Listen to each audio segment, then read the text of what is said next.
Radhe Radhe friend. आज मैं आपके सामने नारद मुनि के वानर रूप धारण करने की कथा आपके सामने लेकर आई हूँ। अगर आपको अच्छी लगे तो लाइक शेयर फॉलो कमेंट जरूर करना। एक बार माता पार्वती देवर्षि नारद के तपोबल और ज्ञान से अत्यंत प्रभावित थी। वह सदा उनकी प्रशंसा करती रहती और बातों ही बातों में भगवान शिव के समक्ष उन्होंने नारद मुनि की प्रशंसा करने लगी। तब शिव ने उन्हें बताया कि नारद ज्ञान के सागर हैं, लेकिन एक बार उन्हें अपने ज्ञान और तपोबल पर अहंकार हो गया था और इसी अहंकार के कारण उन्हें वानर बनना पड़ा था। देवर्षि नारद के वानर बनने की बात से माता पार्वती बिल्कुल अनभिज्ञ थी, यानी कि उन्हें कुछ नहीं पता था। उनके मन में इस गाथा को जानने की जिज्ञासा उत्पन्न होने लगी और वो कहने लगी कि भगवान शिव ने से कहने लगी कि आप मुझे कृपया करके वो कथा सुनाएं। भगवान शिव माता पार्वती के कहने पर उन्हें कथा सुनाते हैं। हिमालय पर्वत पर एक पवित्र गुफा थी। उस गुफा के आसपास का वातावरण बहुत ही सुंदर था। उसके साथ में एक नदी बहती थी। ऊंचे ऊंचे पर्वत, हरे भरे वन थे और वहाँ का वातावरण देवलोक जैसा रमणीय था। एक दिन नारद भ्रमण करते हुए उस स्थान पर पहुंच गए। वहाँ का दृश्य देखकर वो मुग्ध हो गए और उन्होंने उस स्थान को अपनी तपोस्थली बना लिया और वहाँ पर वो भगवान विष्णु की तपस्या करने लगे। जब नारद की तपस्या के बारे में देवराज इंद्र को पता चला तो वह चिंतित हो गए। उन्हें अपना इंद्रलोक का सिंहासन डोलता दिखा और उन्हें लगा कि कहीं नारद मुनि उनके सिंहासन को न छीन ले। देवराज इंद्र ने नारद की तपस्या को भंग करने के लिए उन्होंने कामदेव को उनके पास भेजा ताकि वो उनकी तपस्या से ध्यान हटाकर उनकी तपस्या को भंग कर दे। कामदेव ने अनेकों प्रयास किए। उन्होंने वहाँ के वातावरण को चेंज कर दिया। वहाँ पर बसंत ऋतु का आगमन हो गया, हरे भरे पेड़ हो गए, पशु पक्षी चहचहाने लगे और अनेक अप्सराएं भेज दी जो कि नृत्य करती हुई उन्हें अपनी ओर आकर्षित कर रही थी। लेकिन कामदेव का सारा प्रयास विफल रहा। नारद की तपस्या भंग न हो उसकी यह देखकर कामदेव भयभीत हो गए और तब कामदेव को लगा कि कहीं नारद उन्हें श्राप न दे दे, तो उन्होंने उनसे क्षमा याचना की। लेकिन नारद ने उन्हें क्षमा तो कर दिया, लेकिन उनके मन में अब भी बहुत क्रोध भरा हुआ था, अहंकार भरा हुआ था। मन में अहंकार लिए वो भगवान शिव के पास पहुंचे और उनके सामने स्वयं का बखान करने लगे। शिव जी समझ गए थे कि नारद अहंकार में चूर हैं। उन्होंने नारद को परामर्श दिया कि वह बात भगवान विष्णु को न बताए। शिव जी जानते थे कि भगवान विष्णु यदि नारद की बात सुनेंगे तो उन्हें पता चल जाएगा कि नारद अहंकार में लीन है। किंतु अहंकार में चूर नारद अपनी सारी बातें विष्णु भगवान के समक्ष बताने लगा। उनकी बातें सुनकर भगवान विष्णु को पता चल गया कि नारद अहंकार में लीन है, लेकिन उन्होंने नारद को कुछ नहीं कहा और उनके अहंकार को तोड़ने के लिए लीला रच दी। कुछ देर बाद जब भगवान विष्णु से आज्ञा लेकर नारद जाने लगे तो भगवान विष्णु ने रास्ते में एक सुंदर नगर का निर्माण कर दिया और उस नगर का राजा का नाम शीलनिधि था। उनकी पुत्री विश्वमोहिनी थी जो सौंदर्य में अपार थी।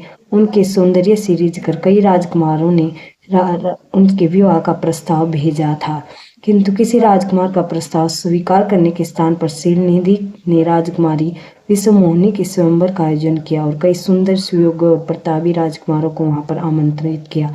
नारद नगर में पहुंचे तथा शीलनिधि से मिलने पहुंचे। शीलनिधि ने उन्हें राजकुमारी विश्वमोहिनी के स्वयंवर के बारे में बताया और कहा कि आप विश्वमोहिनी का हाथ देखो और उसके हस्तरेखा में क्या है बताओ।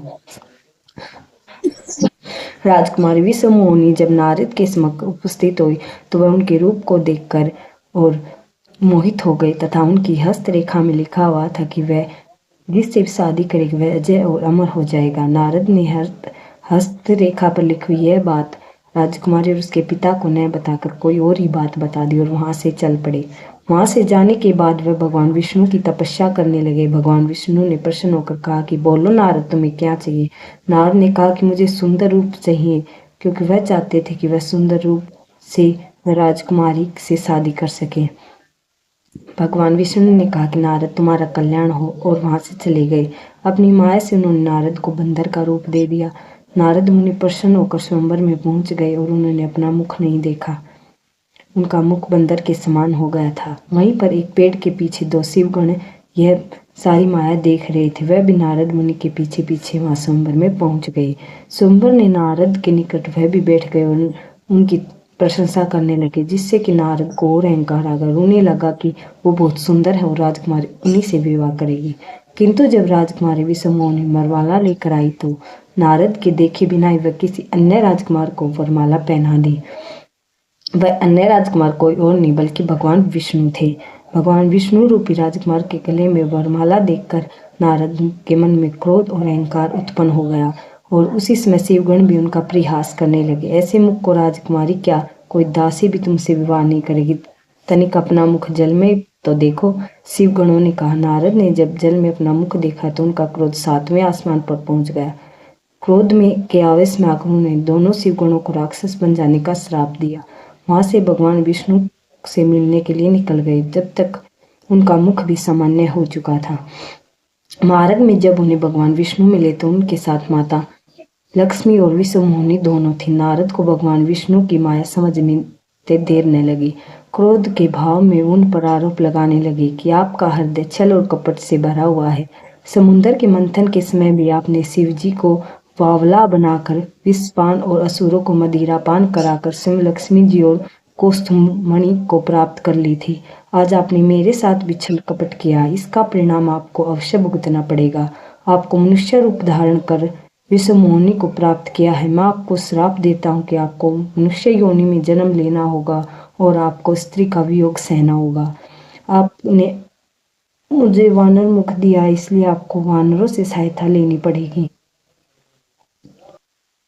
नारद मुनि के श्राप को भगवान विष्णु ने स्वीकार कर लिया और अपनी माया के प्रभाव से नारद को मुक्त कर दिया। माया से मुक्त होकर नारद मुनि अपनी भूल पर पछताने लगे, किंतु वह भगवान विष्णु को श्राप दे चुके थे जो कि वो वापस नहीं ले सकते थे। नारद मुनि को माया से मुक्ति देकर शिवगण उनके पास आए और क्षमा याचना करने लगे।